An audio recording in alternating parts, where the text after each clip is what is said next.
Hello ಗೆಳೆಯರಿ, ನಮ್ಮ Lloyd's ಪ್ರಸ್ತುತಪಡಿಸುತ್ತಿರುವ ಕನ್ನಡದಲ್ಲಿ the Hindu ವಿಶ್ಲೇಷಣೆಗೆ ಸ್ವಾಗತ. ಇವತ್ತು ನಾವು ಏಪ್ರಿಲ್ 1, 2022 ಹಿಂದೂ ವಿಶ್ಲೇಷಣೆಯನ್ನು ನೋಡಲಿದ್ದೇವೆ. ಇವತ್ತಿನ ಸುದ್ದಿ ವಿಶ್ಲೇಷಣೆಗೂ ಮುಂಚೆ ಇರುವಂತಹ ಸ್ಮಾಲ್ ಅನೌನ್ಸ್ಮೆಂಟ್ ಅಂದರೆ ಲಾ ಎಕ್ಸಲೆನ್ಸ್ ವತಿಯಿಂದ 2021 ಇಂಟರ್ವ್ಯೂ ಸ್ಟೇಜ್ಗೋಸ್ಕರ ಇಂಟರ್ವ್ಯೂ ಗೈಡೆನ್ಸ್ ಪ್ರೋಗ್ರಾಮನ್ನು ಸ್ಟಾರ್ಟ್ ಮಾಡಿದ್ದಾರೆ. ಈ ಒಂದು ಪ್ರೋಗ್ರಾಮಲ್ಲಿ ಮಾಕ್ ಇಂಟರ್ವ್ಯೂ ಸೆಷನ್ ಏನಿದೆಯಲ್ಲ ಅದು ಏಪ್ರಿಲ್ 3 ಹಾಗೂ 4ನೇ ತಾರೀಕಂದು ಕಂಡಕ್ಟ್ ಆಗ್ತಾ ಇರುತ್ತೆ. ಸೊ ಇಲ್ಲಿ ನೀವು ಪ್ಯಾನಲ್ ಮೆಂಬರ್ಸ್ಗಳನ್ನು ಸಹ ನೋಡ್ಬೋದು. ಈ ಒಂದು ಪ್ರೋಗ್ರಾಮಲ್ಲಿ ತಾವು ಪಾರ್ಟಿಸಿಪೇಟ್ ಮಾಡುವಂತಹ ಒಂದು ಇಚ್ಛೆ ಇದ್ದರೆ ಕೊಟ್ಟಿರುವಂತಹ ಕಾಂಟ್ಯಾಕ್ಟಿಗೆ ಕಾಲ್ ಮಾಡಿ ತಮ್ಮ ರಿಜಿಸ್ಟ್ರೇಷನನ್ನು ಮಾಡ್ಕೋಬೋದಾಗಿದೆ. ಇವತ್ತಿನ ಮೊದಲನೇ article areas under AFSPA regime reduced. ಈ ಒಂದು ಆರ್ಟಿಕಲನ್ನು ನಾವು ಸಿಲೆಬಸ್ಸಲ್ಲಿ ನೋಡೋದಾದರೆ GS ಪೇಪರ್ 2 ನಡಿನಲ್ಲಿ ಗವರ್ಮೆಂಟ್ ಪಾಲಿಸೀಸ್ ಆ್ಯಂಡ್ ಇಂಟರ್ವೆನ್ಷನ್ಸ್ ಹಾಗೂ GS ಪೇಪರ್ 3 ನಡಿನಲ್ಲಿ ಇಂಟರ್ನಲ್ ಸೆಕ್ಯೂರಿಟಿಗೆ ಸಂಬಂಧಪಟ್ಟಂತೆ ನಾರ್ತ್ ಈಸ್ಟ್ ಇನ್ಸರ್ಜೆನ್ಸಿಗೆ ಕನೆಕ್ಟ್ ಮಾಡ್ಕೋಬೋದಾಗಿದೆ. ಸೊ ಆರ್ಟಿಕಲಲ್ಲಿರುವಂಥ ಕಂಟೆಕ್ಸ್ಟ್ ನಮ್ಗೆ ಏನು ಹೇಳ್ತಾ ಇದೆ, ಆಫ್ಸ್ಪಾ ಆ್ಯಕ್ಟ್ಗೆ ಸಂಬಂಧಪಟ್ಟಂತೆ ನಾರ್ತ್ ಈಸ್ಟರ್ನ್ ಸ್ಟೇಟ್ಗಳಲ್ಲಿ ಎಕ್ಸ್ಟೆನ್ಷನ್ ಮಾಡಬೇಕಾ ಬೇಡವಾ ಅನ್ನುವಂಥ ಒಂದು ಇಶ್ಯೂ ನಡೆದಿತ್ತು.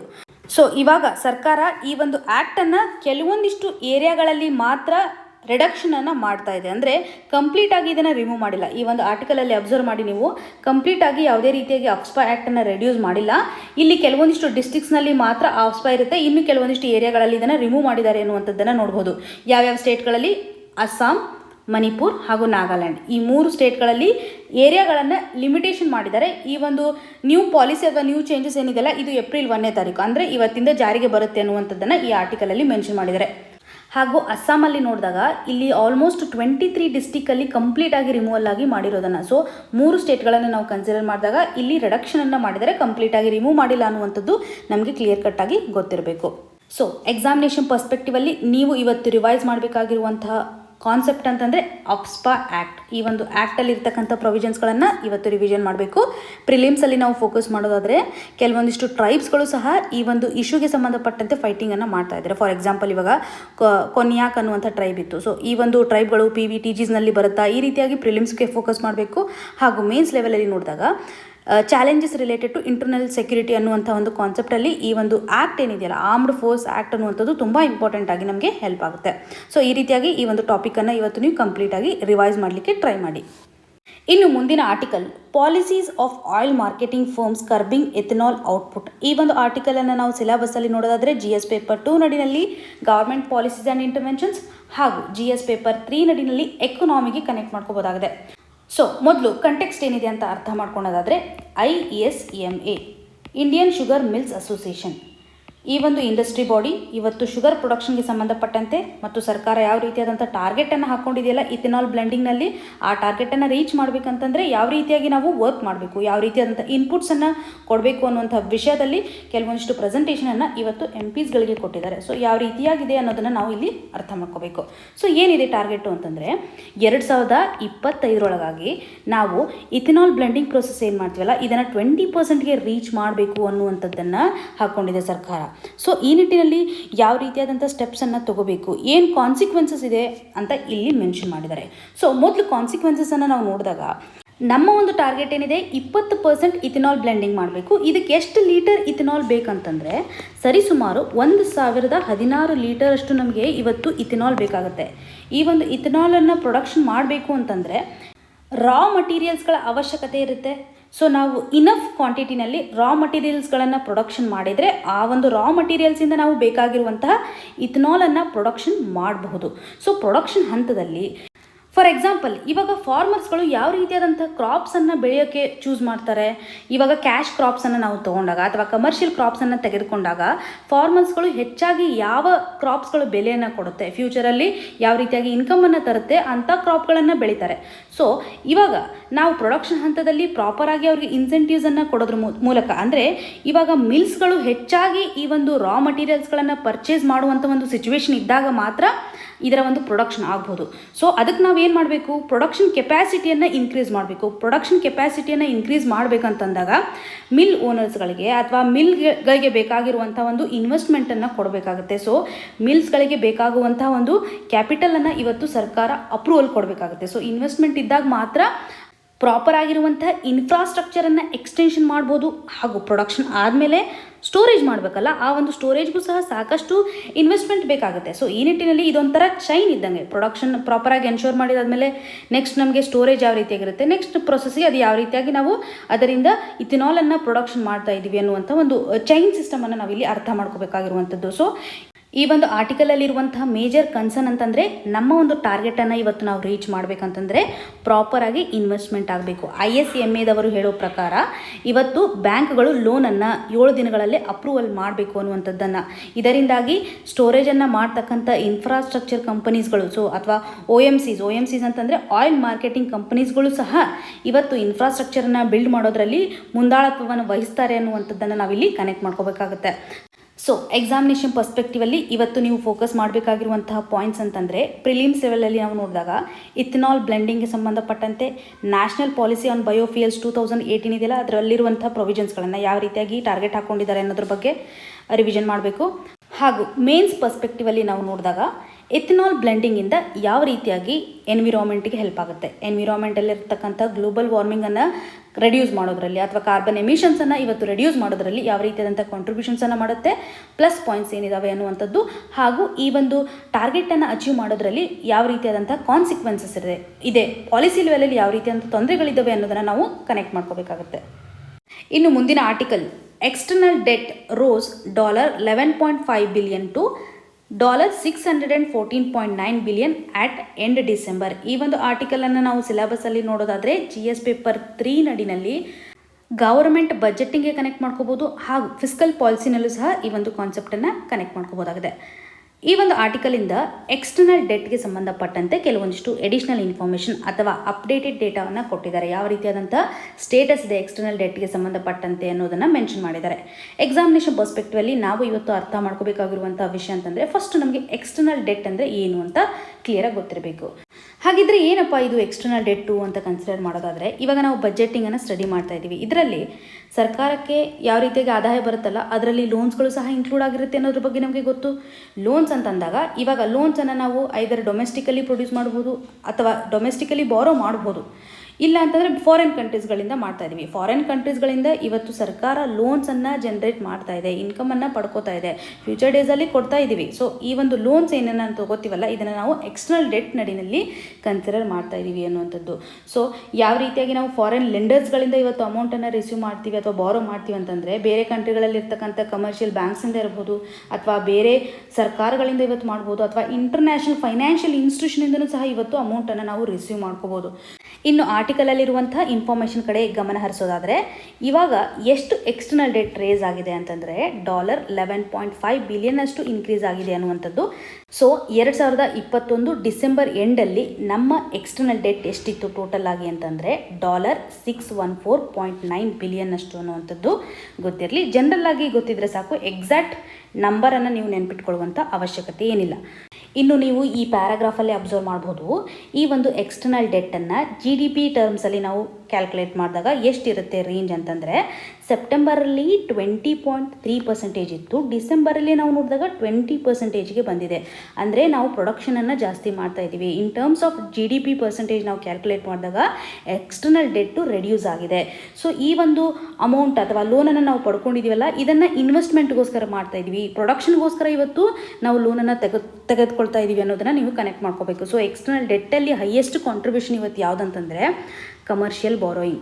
ಕಮರ್ಷಿಯಲ್ ಪರ್ಪಸ್ಗೋಸ್ಕರ ಅಂತಂದರೆ ನಮ್ಮ ದೇಶದ ಒಂದು ಗ್ರೋತನ್ನು ಸಾಲಿಡ್ ಮಾಡೋದಕ್ಕೋಸ್ಕರ ಅಥವಾ ಸೌಂಡ್ ಎಕನಾಮಿಕ್ ಗ್ರೋತನ್ನು ಅಚೀವ್ ಮಾಡೋ ಒಂದು ಆಬ್ಜೆಕ್ಟಿವಲ್ಲಿ ಇನ್ವೆಸ್ಟ್ಮೆಂಟ್ಸನ್ನು ಮಾಡಬೇಕಾಗತ್ತೆ. ಕಾರ್ಪೊರೇಟ್ಸ್ಗಳಿಗೆ ಫೈನಾನ್ಸ್ನ ಅವಶ್ಯಕತೆ ಇರುತ್ತೆ. ಆ ಟೈಮಲ್ಲಿ ನಾವು ಎಕ್ಸ್ಟರ್ನಲ್ ಕಮರ್ಷಿಯಲ್ ಬಾರೋಯಿಂಗಿಗೆ ಹೋಗ್ತಾ ಇದ್ದೀವಿ, ಅಥವಾ ಎಕ್ಸ್ಟರ್ನಲ್ ಡೆಟ್ಗೆ ಇವತ್ತು ಕಾಂಟ್ರಿಬ್ಯೂಷನ್ ಆಗುವಂಥದ್ದಂದರೆ ಕಮರ್ಷಿಯಲ್ ಬಾರೋಯಿಂಗನ್ನು ಫಸ್ಟ್ ಅನ್ನುವಂಥದ್ದನ್ನು ಮೆನ್ಷನ್ ಮಾಡಿದ್ದಾರೆ.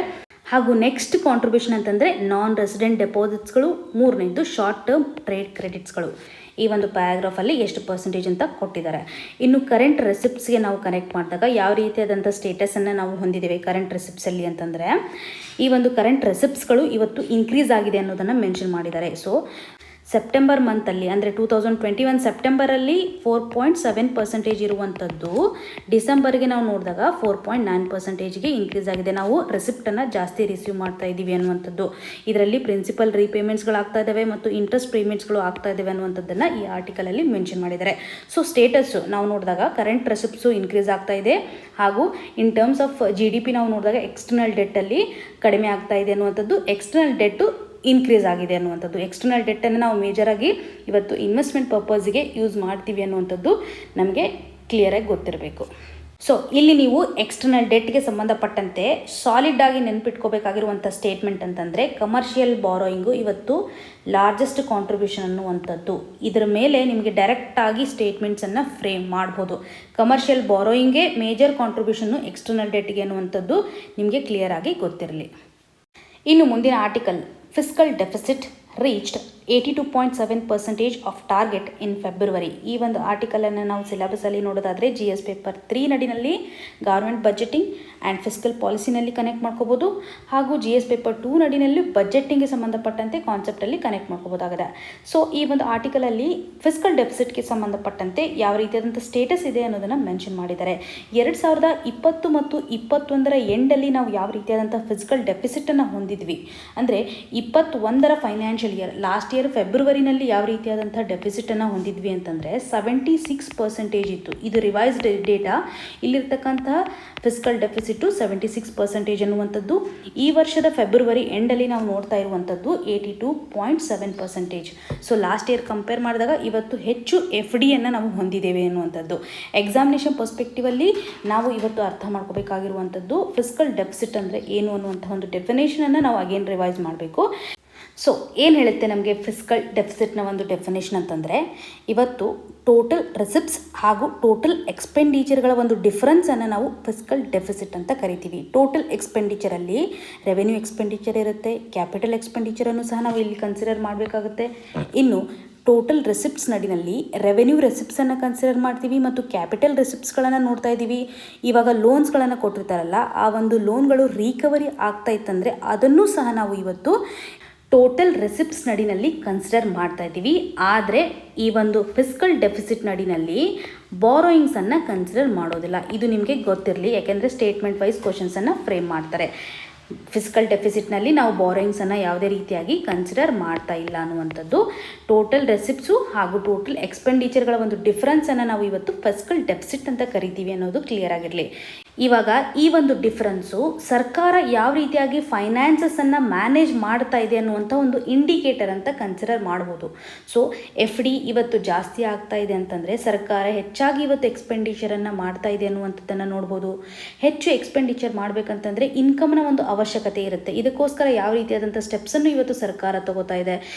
ಈ ಒಂದು ಬಜೆಟನ್ನು ಬ್ಯಾಲೆನ್ಸ್ ಮಾಡೋದಕ್ಕೋಸ್ಕರ ಸರ್ಕಾರ ಯಾವ ರೀತಿಯಾಗಿ ಈ ಒಂದು ಫಿಸ್ಕಲ್ ಡೆಫಿಸಿಟ್ನ ಕಂಡೀಷನಲ್ಲಿ ಫೈನಾನ್ಸಿಂಗನ್ನು ಮಾಡುತ್ತೆ. ಒಂದು ಬಾರೋಯಿಂಗ್ ಮಾಡೋದಿರ್ಬೋದು, ಅಥವಾ ಟ್ಯಾಕ್ಸನ್ನು ಇನ್ಕ್ರೀಸ್ ಮಾಡೋದ್ರ ಮುಖಾಂತರ ಸಬ್ಸಿಡೀಸನ್ನು ರೆಡ್ಯೂಸ್ ಮಾಡ್ಬೋದು. ಸರ್ಕಾರಕ್ಕೆ ಆದಾಯ ಬೇಕಾಗಿರುತ್ತೆ. ಸೊ ಈ ರೀತಿಯಾಗಿ ನೀವು ಕನೆಕ್ಟ್ ಮಾಡಿ ಫಿಸ್ಕಲ್ ಪಾಲಿಸಿನಲ್ಲಿರ್ತಕ್ಕಂಥ ಎಲ್ಲ ಕಾನ್ಸೆಪ್ಟ್ಸ್ಗಳನ್ನು ಇವತ್ತು ರಿವಿಷನ್ ಮಾಡಬೇಕು.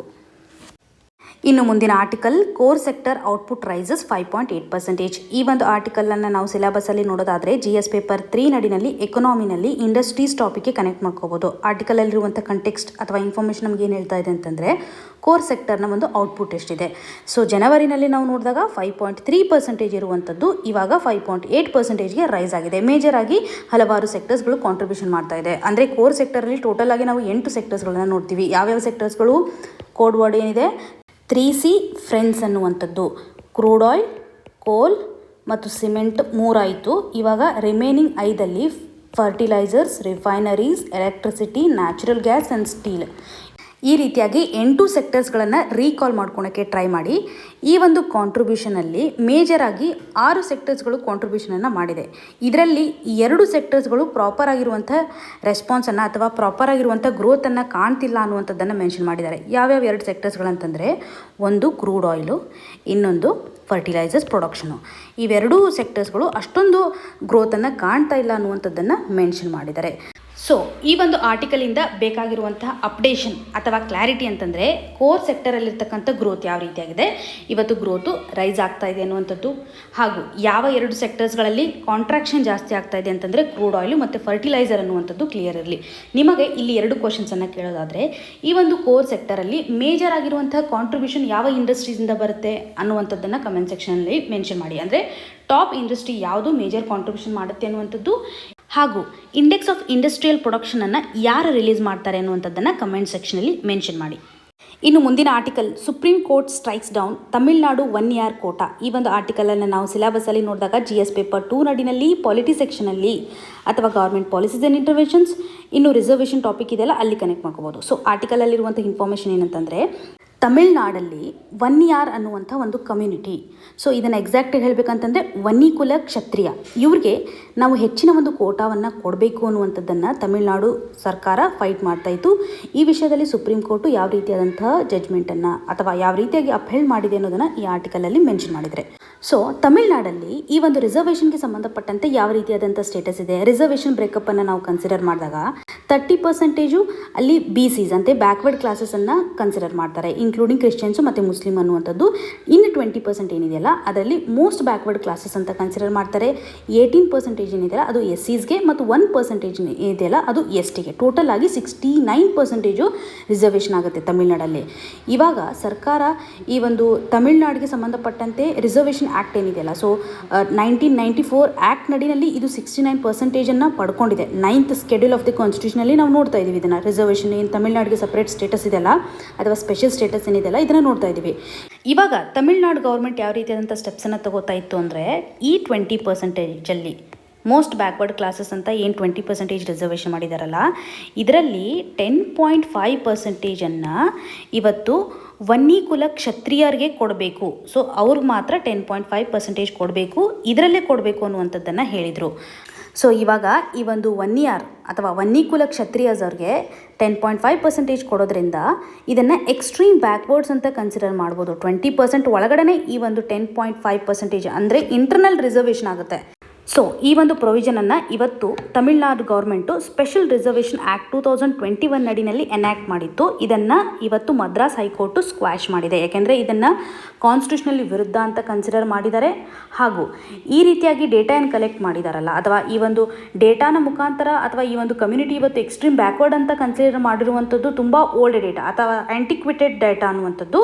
ಜೊತೆಗೆ ಕಾಸ್ಟನ್ನು ಕನ್ಸಿಡರ್ ಮಾಡುವುದು ಅಥವಾ ಜಾತಿಯ ಆಧಾರ ಮೇಲೆ ಕೊಡುವುದು ಸೋಲ್ ಕ್ರೈಟೇರಿಯಾ ಅಲ್ಲ. ಸಾಕಷ್ಟು ಕ್ರೈಟೇರಿಯಾ ಆಧಾರದ ಮೇಲೆ ನಾವು ಕೊಡ್ಬೋದು. ಇದು ರೀಸನೇಬಲ್ ಅಲ್ಲ, ಜಸ್ಟಿಸಿಯೇಬಲ್ ಅಲ್ಲ ಅನ್ನುವಂಥದ್ದನ್ನು ಇವತ್ತು ಮದ್ರಾಸ್ ಹೈಕೋರ್ಟ್ ಅವರು ಹೇಳಿದರು. ಈ ಒಂದು ಜಡ್ಜ್ಮೆಂಟನ್ನು ಇವತ್ತು ಸುಪ್ರೀಂ ಕೋರ್ಟು ಸಪೋರ್ಟ್ ಮಾಡಿದೆ ಅಥವಾ ಅಪ್ಹೆಲ್ಡ್ ಮಾಡಿದೆ ಅನ್ನುವಂಥದ್ದು ಆರ್ಟಿಕಲಿಂದ ನಮಗೆ ಕ್ಲಿಯರಾಗಿ ಗೊತ್ತಿರಬೇಕು. ನಿಮಗೆ ಇಲ್ಲಿ ಒಂದು ಕ್ವಶನನ್ನು ಕೇಳೋದಾದರೆ, ರಿಸರ್ವೇಷನ್ಗೆ ಸಂಬಂಧಪಟ್ಟಂತೆ ನಾವು ಎಷ್ಟೇ ರಿಸರ್ವೇಷನ್ ಕೊಟ್ಟರೂ ಇವತ್ತು 50% ರಿಸರ್ವೇಷನ್ ಕ್ರಾಸ್ ಮಾಡಬಾರ್ದು ಅನ್ನುವಂಥದ್ದನ್ನು ಯಾವ ಕೇಸ್ ಹೇಳುತ್ತೆ ಅನ್ನೋದನ್ನು ಕಮೆಂಟ್ ಸೆಕ್ಷನಲ್ಲಿ ಮೆನ್ಷನ್ ಮಾಡಬೇಕು. ಇನ್ನು ಮುಂದಿನ ಆರ್ಟಿಕಲ್, ಡಿಪ್ ಇನ್ ಚಿಲ್ಕಾ ಲೇಕ್ಸ್ ಡಾಲ್ಫಿನ್ ಪಾಪ್ಯುಲೇಷನ್. ಈ ಒಂದು ಆರ್ಟಿಕಲನ್ನು ಸಿಲೆಬಸಲ್ಲಿ ಕನ್ಸಿಡರ್ ಮಾಡೋದಾದರೆ GS ಪೇಪರ್ 3 ನಡಿನಲ್ಲಿ ಕನ್ಸರ್ವೇಷನ್ಗೆ ಕನೆಕ್ಟ್ ಮಾಡ್ಕೋಬೋದಾಗಿದೆ. ಆರ್ಟಿಕಲಲ್ಲಿರುವಂತಹ ಕಂಟೆಕ್ಸ್ಟ್ ಏನು ಹೇಳ್ತಾ ಇದೆ ಅಂತಂದರೆ, ಒಡಿಶಾ ಗೌರ್ಮೆಂಟು ಡಾಲ್ಫಿನ್ ಪಾಪ್ಯುಲೇಷನ್ಗೆ ಸಂಬಂಧಪಟ್ಟಂತೆ ಸೆನ್ಸಸನ್ನು ಕಂಡಕ್ಟ್ ಮಾಡ್ತಾ ಇದೆ. ಇದರಲ್ಲಿ ಒಡಿಶಾ ಕೋಸ್ಟು ಹಾಗೂ ನಿಯರ್ ಇರ್ತಕ್ಕಂಥ ವಾಟರ್ ಬಾಡೀಸಲ್ಲಿ ಡಾಲ್ಫಿನ್ ಪಾಪ್ಯುಲೇಷನ್ ಇನ್ಕ್ರೀಸ್ ಆಗಿದೆ. ಆದರೆ ಇವತ್ತು ಇರವಾಡಿ ಡಾಲ್ಫಿನ್ಸ್ಗಳು ಚಿಲ್ಕಾ ಲೇಕಲ್ಲಿ ಕಡಿಮೆ ಆಗಿದೆ ಅನ್ನುವಂಥದ್ದನ್ನು ಕನ್ಸಿಡರ್ ಮಾಡಿದ್ದಾರೆ. ಸೊ ಇರವಾಡಿ ಡಾಲ್ಫಿನ್ಸು ನಮಗೆ ಎಕ್ಸಾಮಿನೇಷನ್ ಪರ್ಸ್ಪೆಕ್ಟಿವಲ್ಲಿ ಇಂಪಾರ್ಟೆಂಟ್ ಆಗುತ್ತೆ ಮತ್ತು ಚಿಲ್ಕಾ ಲೇಕ್ಗೆ ಸಂಬಂಧಪಟ್ಟಂಥ ಫ್ಯಾಕ್ಚುಯಲ್ ಇನ್ಫಾರ್ಮೇಷನನ್ನು ನಾವು ರಿವೈಸ್ ಮಾಡಬೇಕು. ಇರವಾಡಿ ಡಾಲ್ಫಿನನ್ನು ಕನ್ಸಿಡರ್ ಮಾಡಿದಾಗ ಇದರ IUCN ಸ್ಟೇಟಸ್ ಯಾವ ರೀತಿಯಾಗಿದೆ, ಇದು ಎಂಡೇಂಜರ್ ಸ್ಟೇಟಸನ್ನು ಹೊಂದಿದೆ. ಹಾಗೂ ಯಾವ ಯಾವ ರಿವರ್ಸ್ಗಳಲ್ಲಿ ಈ ಇರವಾಡಿ ಡಾಲ್ಫಿನ್ಸ್ಗಳಿದ್ದಾವೆ, ಸೌತ್ ಮತ್ತು ಸೌತ್ ಈಸ್ಟ್ ಏಷ್ಯನಲ್ಲಿ ಇದು ಕಂಡು ಬರುತ್ತೆ. ಇರವಾಡಿ ಅನ್ನುವಂಥ ರಿವರಲ್ಲಿದೆ, ಅಂದರೆ ಮಯನ್ಮಾರದಲ್ಲಿರ್ತಕ್ಕಂಥ ಇರವಾಡಿ ರಿವರ್ ಇರ್ಬೋದು. ಹಾಗೂ ಇಂಡೋನೇಷ್ಯಾ ಮತ್ತು ಬೋರ್ನಿಯಾದಲ್ಲಿರ್ತಕ್ಕಂಥ ಮಹಕ್ಕಮ್ ಅನ್ನುವಂಥ ರಿವರ್ ಆಗಿರ್ಬೋದು. ಮತ್ತು ಮೆಕಾಂಗ್, ಚೈನಾಗೆ ಬಿಲಾಂಗ್ ಆಗುವಂಥ ಮೆಕಾಂಗಲ್ಲೂ ಸಹ ನಾವು ಇರವಾಡಿ ಡಾಲ್ಫಿನ್ಸನ್ನು ನೋಡ್ತಾ ಇದ್ದೀವಿ. ಸೊ ಇದರ ಒಂದು ಲೊಕೇಶನ್ ಏನಿದೆಯಲ್ಲ ಅಥವಾ ಹ್ಯಾಬಿಟೇಟ್ ಏನಿದೆಯಲ್ಲ ಅದು ಇಂಪಾರ್ಟೆಂಟ್ ಎಕ್ಸಾಮಿನೇಷನ್ ಪರ್ಸ್ಪೆಕ್ಟಿವಲ್ಲಿ. ಇದೊಂದು ಅಕ್ವಾಟಿಕ್ ಮ್ಯಾಮಲ್ ಆಗಿದೆ ಅನ್ನುವಂಥದ್ದು ಕ್ಲಿಯರ್ ಆಗಿರಬೇಕು. ಇವಾಗ ಚಿಲ್ಕಾ ಲೇಕಲ್ಲೂ ಸಹ ಡಾಲ್ಫಿನ್ಸ್ಗಳು ಅವೈಲೇಬಲ್ ಇದ್ದಾವೆ ಅನ್ನುವಂಥದ್ದು. ಹಾಗೂ ಚಿಲ್ಕಾ ಲೇಕ್ಗೆ ಸಂಬಂಧಪಟ್ಟಂಥ ಫ್ಯಾಕ್ಟ್ಸನ್ನು ಕನ್ಸಿಡರ್ ಮಾಡೋದಾದರೆ ಏಷ್ಯಾದಲ್ಲಿ ಲಾರ್ಜೆಸ್ಟ್ ಲಗೂನ್ ಅಂತಾರೆ ಹಾಗೂ ವರ್ಲ್ಡಲ್ಲಿ ಸೆಕೆಂಡ್ ಲಾರ್ಜೆಸ್ಟ್ ಲಗೂನ್ ಅಂತ ಕನ್ಸಿಡರ್ ಮಾಡಲಾಗುತ್ತೆ. ಇದು ಭಾರತದ ಈಸ್ಟ್ ಕೋಸ್ಟಲ್ಲಿ ಕಾಣುತ್ತೆ, ಅಂದರೆ ಸ್ಟೇಟ್ ಆಫ್ ಒಡಿಶಾಗೆ ಬಿಲಾಂಗ್ ಆಗುತ್ತೆ. ಬೇ ಆಫ್ ಬೆಂಗಾಲಲ್ಲಿ ಒಂದು ಸ್ಮಾಲ್ ಸ್ಟ್ರಿಪ್ ಆಫ್ ಸ್ಯಾಂಡನ್ನು ನಾವು ಚಿಲ್ಕಾ ಲೇಕ್ ಅಂತ ಕನ್ಸಿಡರ್ ಮಾಡುವಂಥದ್ದು. 1981ನಲ್ಲಿ ರಾಮ್ಸರ್ ಕನ್ವೆನ್ಷನ್ ಅಡಿನಲ್ಲಿ ಇದನ್ನು ಫಸ್ಟ್ ಭಾರತದ ವೆಟ್ಲ್ಯಾಂಡ್ ಆಫ್ ಇಂಟರ್ನ್ಯಾಷನಲ್ ಇಂಪಾರ್ಟೆನ್ಸಲ್ಲಿ ಡೆಸಿಗ್ನೇಷನನ್ನು ಕೊಡಲಾಗಿದೆ ಅನ್ನುವಂಥದ್ದು ಕ್ಲಿಯರ್ ಆಗಿ ನಮಗೆ ನೆನಪಿರಬೇಕು. ಹಾಗೂ ಈ ಒಂದು ಇರವಾಡಿ ಡಾಲ್ಫಿನ್ಸ್ಗಳು ಇವತ್ತು ಸತ್ಪದ ಐಲ್ಯಾಂಡಲ್ಲಿ ಕಂಡು ಬರ್ತವೆ ಹೆಚ್ಚಾಗಿ. ಇದು ಚಿಲ್ಕಾ ಲೇಕ್ಗೆ ಬಿಲಾಂಗ್ ಆಗುತ್ತೆ ಅನ್ನುವಂಥದ್ದು ಕ್ಲಿಯರ್ ಆಗಿ ನೆನಪಿರಬೇಕು. ಸೊ ಸತ್ಪದ ಐಲ್ಯಾಂಡಲ್ಲಿ ನಾವು ಹೆಚ್ಚಾಗಿ ಇರವಾಡಿ ಡಾಲ್ಫಿನ್ಸ್ಗಳನ್ನು ನೋಡ್ತೀವಿ ಅನ್ನುವಂಥದ್ದು ಕ್ಲಿಯರ್ ಆಗಿ ಗೊತ್ತಿರಬೇಕು. ಏಕೆಂದರೆ ಮ್ಯಾಚ್ ದ ಫಾಲೋಯಿಂಗ್ ಕ್ವಶನ್ಸಲ್ಲಿ ಇದನ್ನು ಎಕ್ಸ್ಪೆಕ್ಟ್ ಮಾಡಬಹುದು.